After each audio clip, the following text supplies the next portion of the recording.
Welcome back to the show Inhale Life Asthma Conversations from the Chicago Asthma Consortium.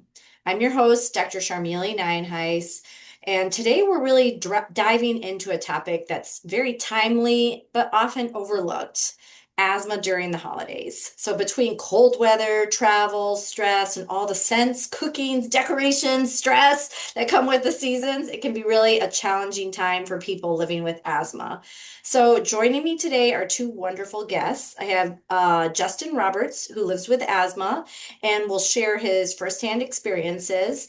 And again, welcoming back my friend Kim J, who's a training manager consultant and senior community health worker at the Sinai Urban Health Institute. So, again, together, we're going to talk about what makes the holidays tricky, how to stay healthy and still enjoy the season, and what families and communities can do to make celebrations safer for everybody.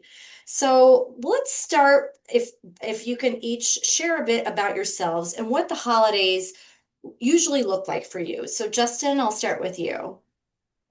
Yeah, sure. Just to back up, so I'm Justin. I work at Sinai Urban Health Institute. I've been working here for about a year now. Love it. It's great. I'm originally from California. I've been living in Illinois and Chicago for about 10 years now. I would usually go back to California, but recently my family actually moved to Tacoma, Washington. So the past several years, I've been going back just for the holidays typically. So I'm going to be going. It's usually a little bit longer of a time period just because I only get to see them once a year. So this year it's going to be from the 19th to the 3rd. So Okay, definitely a little extended time off. nice. But yeah, Great. Yeah, so it sounds like you end up having to travel when you around the holidays because your family's not here. definitely. Kim, how about you? Well, for me, I have a large family. I'm the youngest of nine, but my extended family, my nieces and nephews, are the extension of me. So there's a lot of us. And during the holidays, we try to really gather together and just love on each other. We bake cookies. Look, my niece is the champion of that. She bakes the cookies. She makes sure we are together and just having a great time with one another. So I'm not traveling this holiday season, but I will be really, really, really connecting deeply with my family. I love that. I love that. Yeah. So Justin, how have the holidays affected your asthma experiences? Yeah, I've had asthma all my life. It's something that I struggle with. It's definitely a lot more controlled than it has been in prior years, especially when I lived with my family. My family has a lot of animals. We're big animal lovers, so it's great. I love seeing them. But especially in high school, like leading up into college, I really struggled with my asthma. Those are pretty big triggers for me. Every time that I go back, I do tend to struggle a lot more. We have a husky, so a big dog with a lot of, they tend to, as far as breed goes, drop a lot more hair. And then we have two other dogs, and we have a cat, and just kind of the combination of like all those different animals running around. There's a lot of hair. It's something that we try to mitigate as much as possible, but unfortunately, there's just going to be clumps of hair floating around. All the dander, especially cats, really kick up my asthma. Yeah. So those are all pretty big triggers. And on top of that, I mean, there's a lot of people in kind of a smaller household, a lot of cooking going on pretty much constantly during the holidays, which is great. Love that. Lots of strong smells. My grandma and my mom tend to kind of wear a lot of perfume. That's another kind of trigger for me. Anytime that I go home, I usually just try to uh, create a game plan as much as possible, just try to bulk up on my medications, and usually just have two brand new inhalers that I can take with me on the trip before I go. But inevitably, it's always just going to be, unfortunately, something that affects me, especially during the holidays, I would say. Yeah. And how does, when it does affect you, how does that kind of impact your experience of the holidays, I guess? Yeah. And also, I typically I think the cold weather and just the changing of the seasons affects me every year. I feel like I usually think that I'm getting sick. Like I don't really tend to get sick very often or cold or whatever it is, but I always think that I'm getting sick, and then it turns out I think it's just my allergies kind of giving me sore throat and some of the same symptoms that would be kind of parallel to that. So just to kind of set it up like I'm already having issues. And then it tends to affect me, I would say, uh, in the morning quite a bit. At the lower end of things, I'll just wake up and I know that I'll have to reach for my inhaler.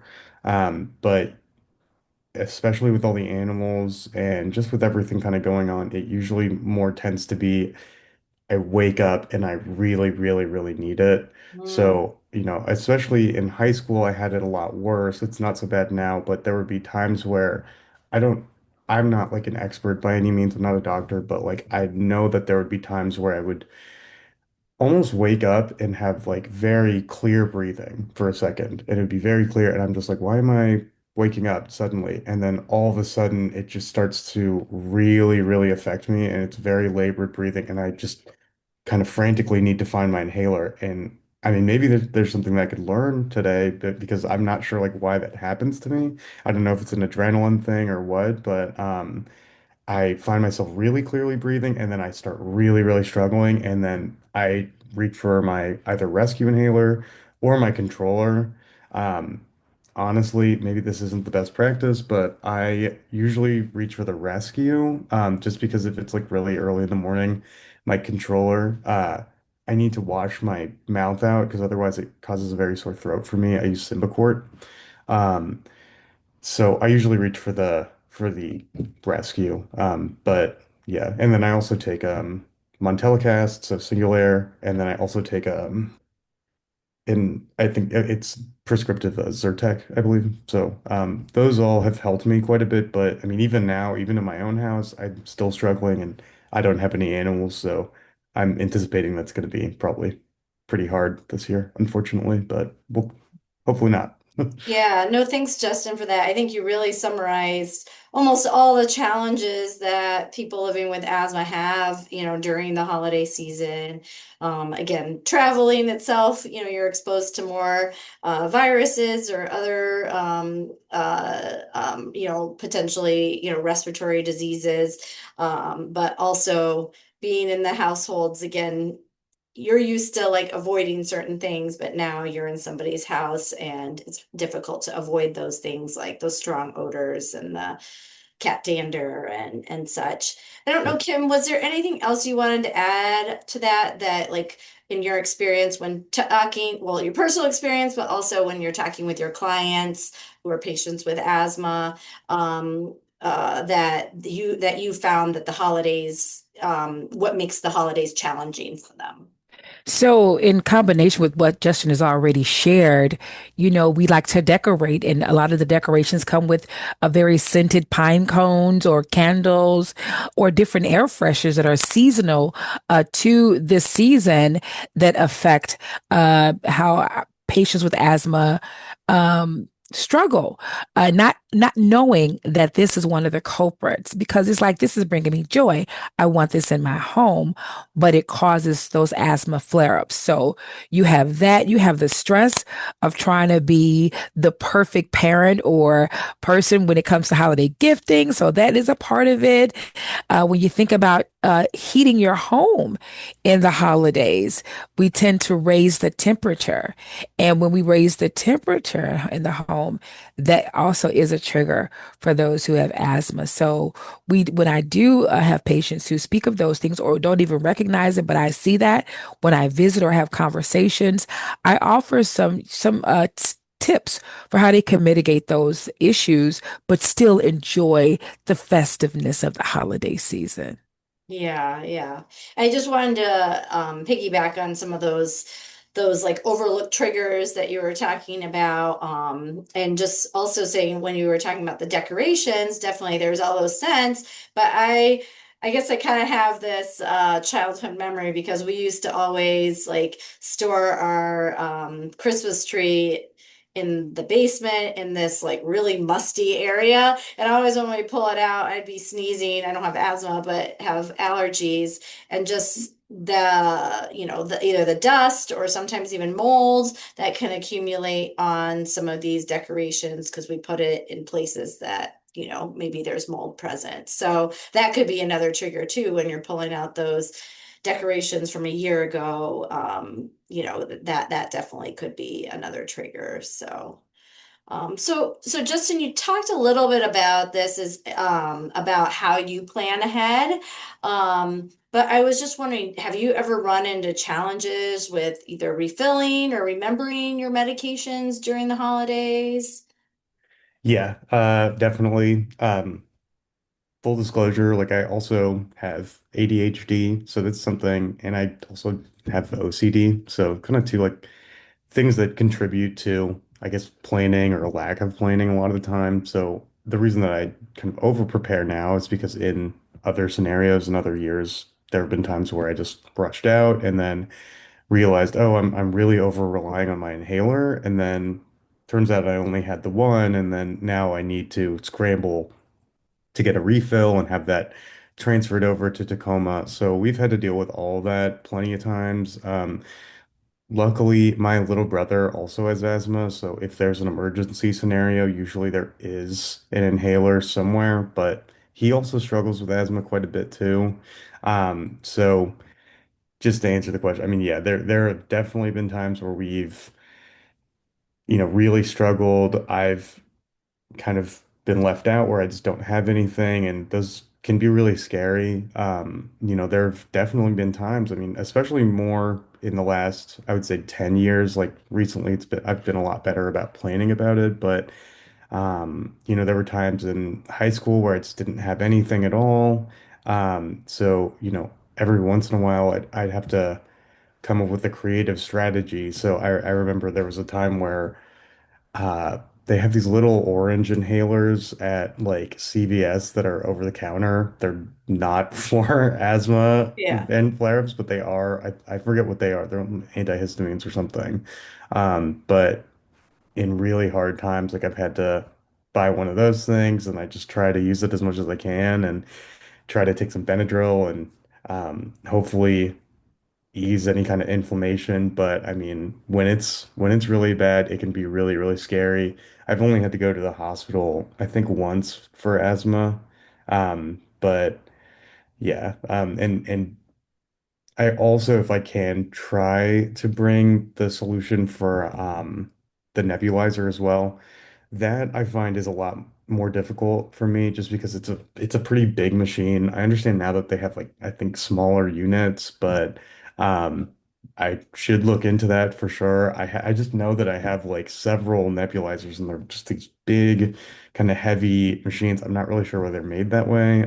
But I know for me, it's just much easier to just, I have my inhaler, I have my EpiPen, I have whatever it is that I need for my medications. I can plan ahead and I can just know that at least I have them and I have backups. So I just try to never find myself in those scenarios as much as I can, but life happens and things happen. Yeah, and it sounds like you really learned from experiences where you didn't plan ahead, but Yeah. seeing that. And I think, I'm sure you've run into this and other people, but, with holidays happening, the pharmacies have less out, they have restricted hours. So it's hard, even if you can get those prescriptions sent, or again, getting a hold of your provider Yeah. to get the prescription. So I think definitely what you're doing now as far as planning ahead is, great. And I think, we've all had to do what we've had to do to kind of get through things sometimes. Yeah. But yeah, I mean, we don't ever want, I think you mentioned earlier where you wake up and feel like you can't get any air in. I'm sure that's a very scary scenario. And yeah, and so I'm sure, you don't want to feel that way, especially when you're not at home or, there's all these other things. So I appreciate you sharing what you've done and hopefully others can kind of learn from that. Kim, I was just going to ask you, for, as your role as a community health worker, kind of what advice do you give to your patients to stay on track with their asthma plans, such as Justin, during the holidays? I know he raised a few good things, but I'm sure you have some additional tricks, as you always do. Absolutely. So as I was even listening to Justin, he triggered some things that make me, want to ask additional questions.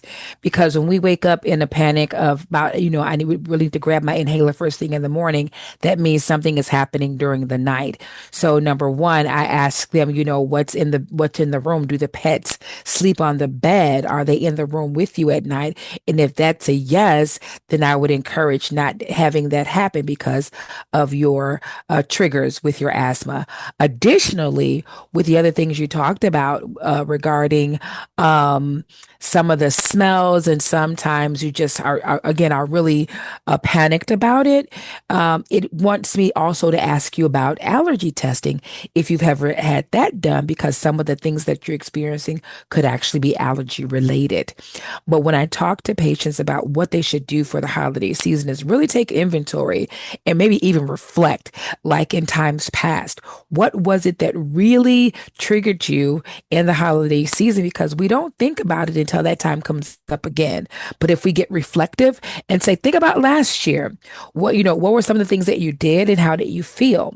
So, always, when you're looking at your inhaler, if it's at half, which we would have about 120, we want to make sure that we have another inhaler on deck automatically. And if you are prescribed, and you should be, if it's severe asthma, a controller, you should take that consistently, not missing a day. Because oftentimes when we feel like we feel better, we put medication down. But the reason we feel better is because we've been adherent to the medication. So making sure we take our medications, our controller medications, twice a day as prescribed. And some may have a different uh, prescription method for their particular situation, but typically controller medicine is taken twice a day, once in the morning, once in the evening. And as you stated, Justin, when you use it, you really want to rinse your mouth out because it could cause some irritation. So I really take my patients through just a walk back to lead us to the current moment so we know how to effectively prepare, besides all the standard things of making sure we have medication and we're taking it appropriately, but also how we're even decorating our home and even the stressors that come with that. So, and even when we have pets, where do they sleep? I would ask that question. Where do they sleep? Because we love to snuggle with our pets. I mean, I was a pet owner and I love my dog. He was a border collie, so he was very hairy, but he knew I would say, Journey, don't get on mommy's bed. And he wouldn't. I'm laying out, and then I bought a leather rug that he would lay on by my bed so I can clean it very easily, but it wasn't dander that floated in the air. So just some small adjustments that made sure that you didn't have to sacrifice those beautiful pet moments, but you can do them where it's safer for you. So definitely take them through a checklist of what happened in the times past, in collaboration with what we need to do now. Yeah. Yeah. Yeah. I did also just like want to, because I feel like that raises a really good point, especially about like where the pets sleep and everything too. And I don't want to like derail or whatever, but I feel like this is a good opportunity to kind of talk about the nuance here a little bit because that is a really, really good point. And for me at least, like I know that a big part of it is where the pets sleep because they all, if especially if I'm out of town, they haven't seen me in a long time. I have like four animals in my in my bed and I can't get them out. Or they don't want to leave or whatever it is. And of course there's personal accountability, of course, where, I want to see them for, after so long. But I remember last year there were a lot of unique challenges where, one, we're in a small two-bedroom household, pretty modest as far as, six, seven people in the same place. So a lot of the time I need to sleep on like a blow-up mattress that'll be in the middle of the room. So a lot of the time it can be a little difficult or you have to be a little bit creative about how to, and I'm gonna have to do this year on just how to get around that. So maybe like a dog door or something that can actually block them from just jumping onto the bed that's basically on the floor. Um, Another thing that I really noticed was so with the pet hair, it's visibly floating around. I can see it, and it's like Huskies are, I think I think they're the most susceptible to, or not susceptible, but they're the most prone to drop fur. So they're big visible clumps like all around, like just on the ground in the corners, like whatever. Tons and tons of pet hair. And so it's kind of just like one of these things where it's like we pick up the house, we clean up, vacuum. It's just there again. Like it's really hard. And we've had the animal for so long.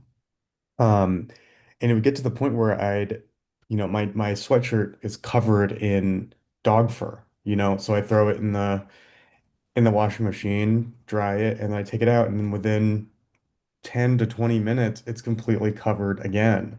So it's just one of these things where it's like I know for my own personal breathing and just things that like work for my health, I need to really be smart and deliberate about what I'm doing, about what I'm exposing myself to. And I think, unfortunately, you just need to be very vocal about these things and maybe have other people try to step in and take steps to actually help you with your asthma and hopefully not let it get to that point where you're in an emergency and you need to constantly use your rescue or user controller more than is prescribed.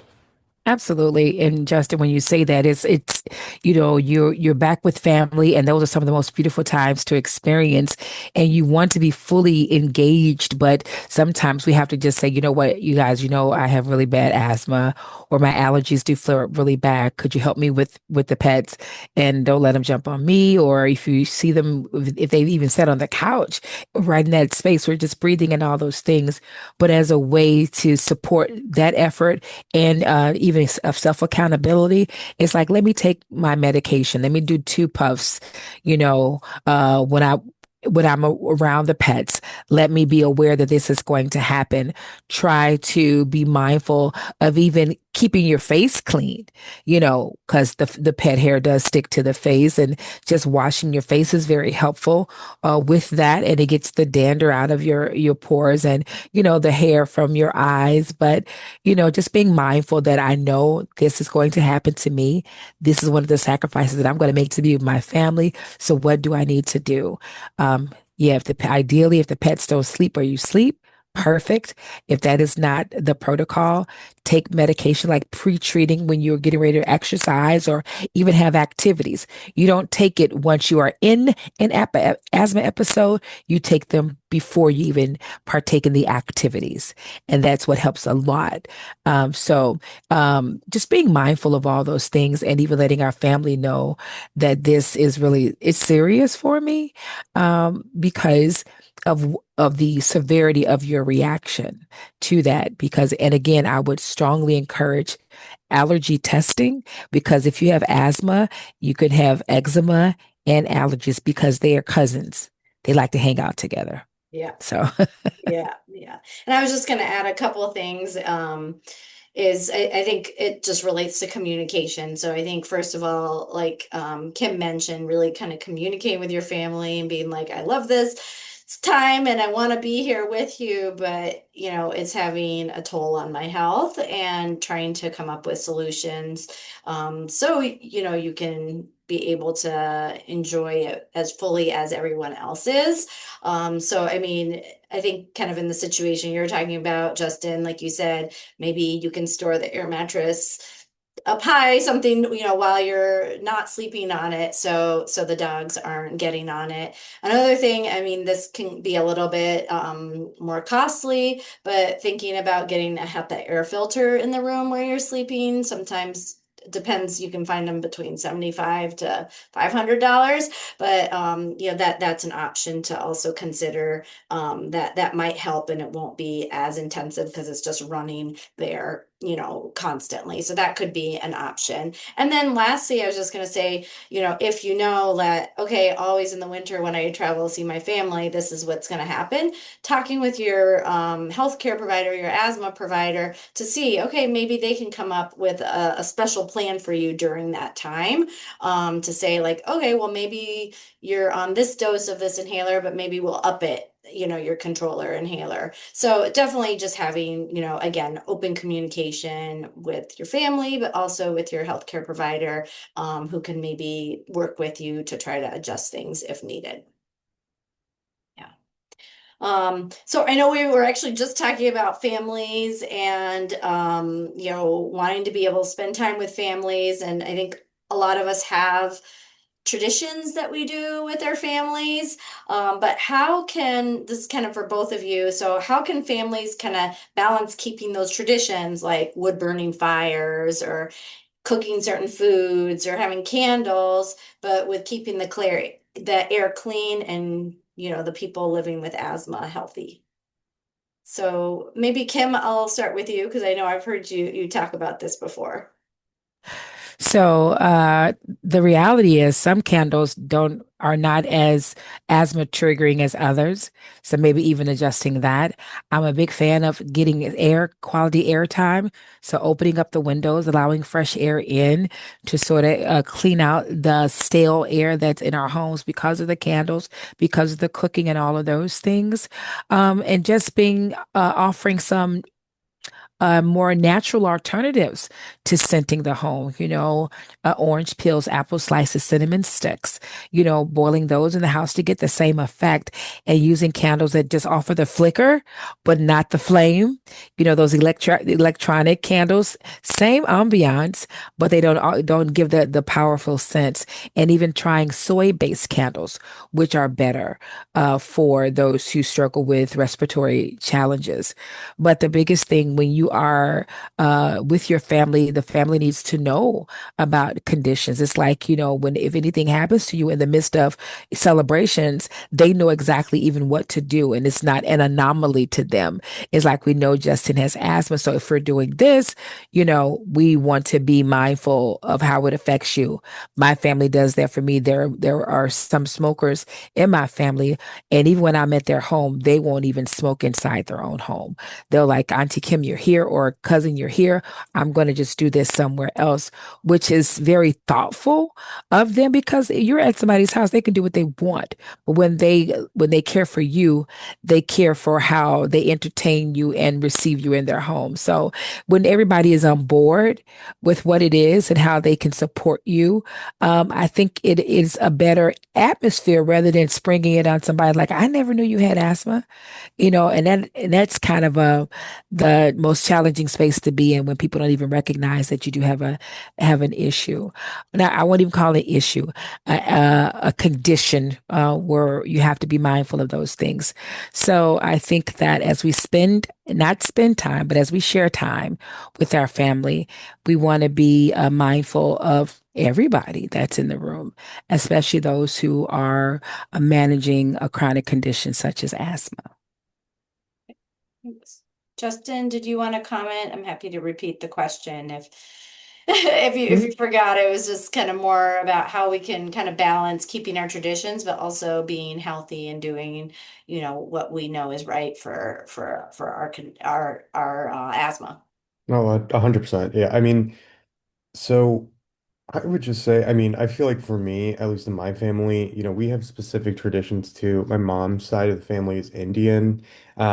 So a little, some unique stuff there for sure.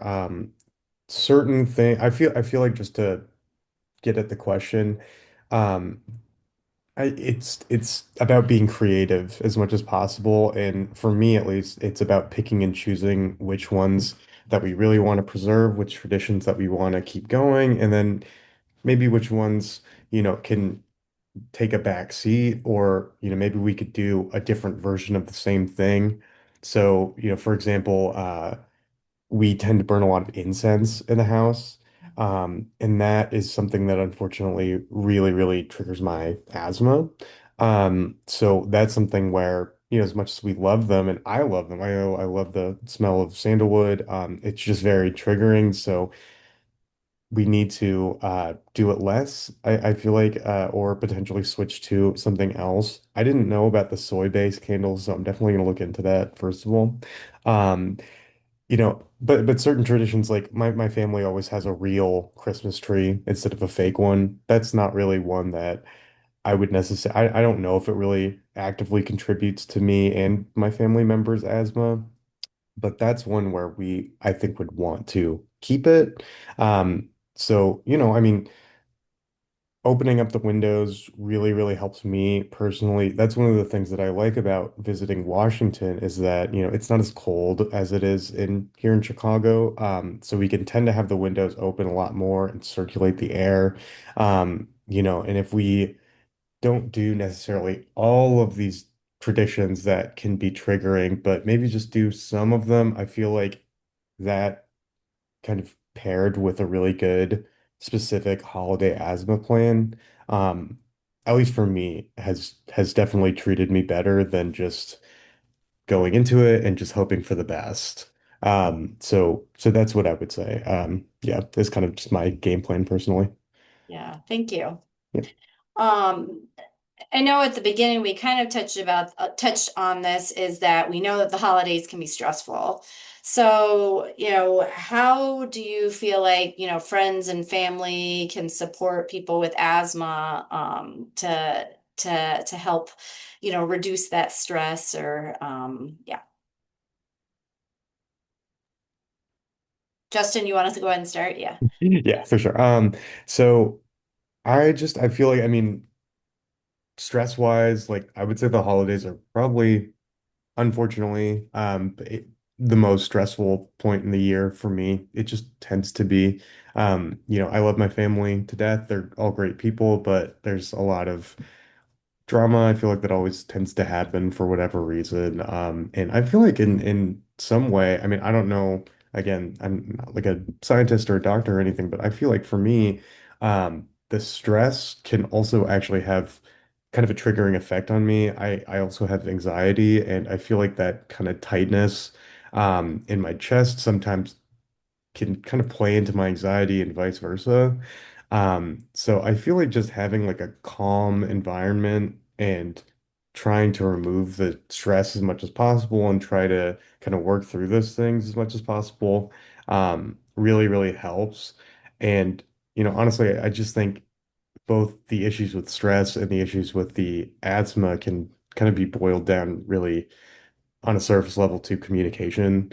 So if you're able to communicate and say like, hey, these are kind of triggers for me in terms of emotional triggers, but then also asthma triggers, I feel like just properly planning as much as you can ahead of schedule, will definitely help. But, at the same time, I mean, if we're gonna be talking about this, I feel like we should also be realistic. Like you can't help all of these things. You can try to create a game plan for your own asthma and for your own medication and for stressors, but not everybody is going to subscribe to those plans. Not everybody's gonna, accommodate those.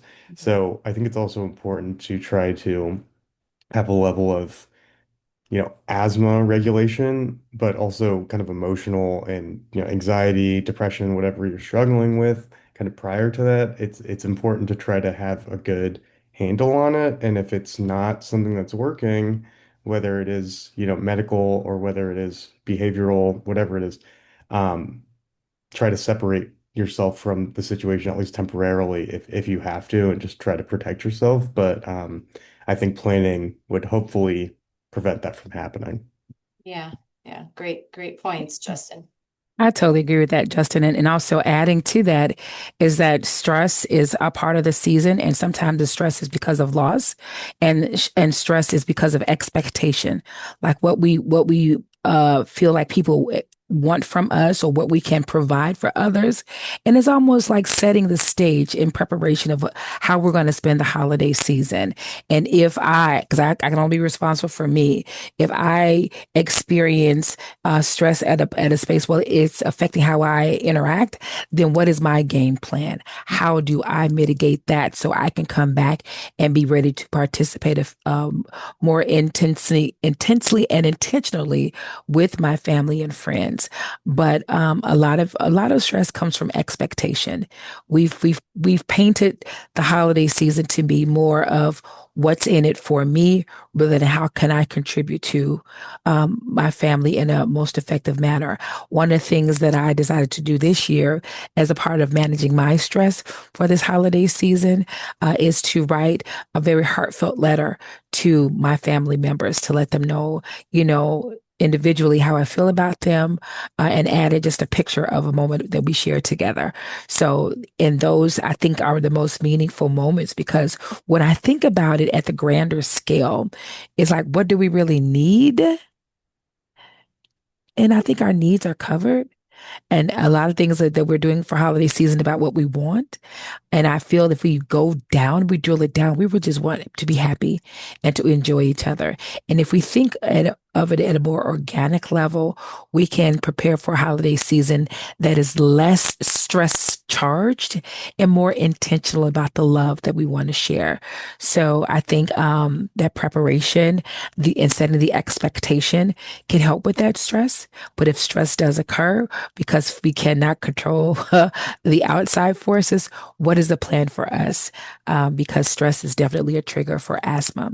And we want to be able to know what is our plan. And asthma action plans do help with that. So, as Dr. Sharmili mentioned before, as we even go, if we're going away, even if we are engaging in this holiday season and we know it's a time that's different for us than what we do with the rest of the year, let's talk to our PCP about it. What does our physicians, our doctors say? And how can we collectively figure out how we can take care of this season and make it a happy holiday season? Yeah, great. So we're gonna start to kind of close things up. So I just want to give you guys each the opportunity to kind of give one piece of advice you'd give to other people living with asthma to have a safer, happier holiday season. Justin, you want to start? Yeah, of course. So I would just say, kind of echoing some of the things that we talked about before, right? So try to come up with a game plan as much as you can and partner with your PCP, with your asthma provider, whoever it is. Like I said before, I feel like the biggest thing for me is medications. So just making sure that um, you have your medications filled. You have more than enough. You have a backup for your backup, I would say. So, I mean, you can never prepare enough. And to be honest, I mean, I'll come back with tons of medications that I just didn't use. And I'm okay with that because I know that I would rather have it and not need it than need it and not have it. So that's the first thing. I would just say, like, really, really prepare yourself as much as you can medication wise. Um, Try to limit your triggers as much as possible. Try to communicate your triggers ahead of time, just so that people, if you're traveling out of town, can be able to prepare for your presence and try to make it a little bit more comfortable of a stay. Um, and I think at the same time, just kind of going off of what we were just saying right before this too,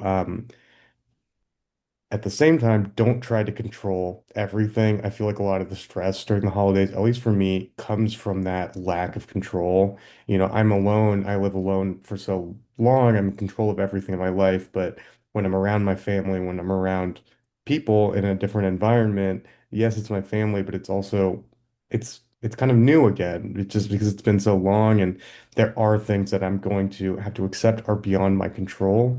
So just at the same time that you're trying to prepare for yourself as much as you can, also just kind of go in with a degree of acceptance that, there are things that are going to be beyond your control and, you know, try to understand that it'll be okay. And no matter what, everything will be fine. But yeah, Great. Thanks, Justin. yeah, of course. Kim? Absolutely. And I'll just share this that you can absolutely have a beautiful holiday season with proper preparation. So, as long as we plan, we can plan for great interactions, great asthma management, and great experiences that are less stress triggered. So, proper preparation gets us positioned to have a prosperous holiday season. I love that. Thank you. Well, that wraps up today's conversation on asthma and the holidays. And again, a big thank you to Justin and Kim for sharing their stories and wisdom. And just a reminder, the holidays should be joyful, not stressful. And as we said, a little planning, awareness, and support, people with asthma can breathe easier and still enjoy every moment of the season. If you found this episode helpful, please share it with a friend, family member, or community member who could benefit. And you can also find more resources and past episodes at the Chicago Asthma Consortium's website. Until now, and until next time, next year, I'm Dr. Nienhuis, and wishing you a healthy, happy, and asthma safe holiday season.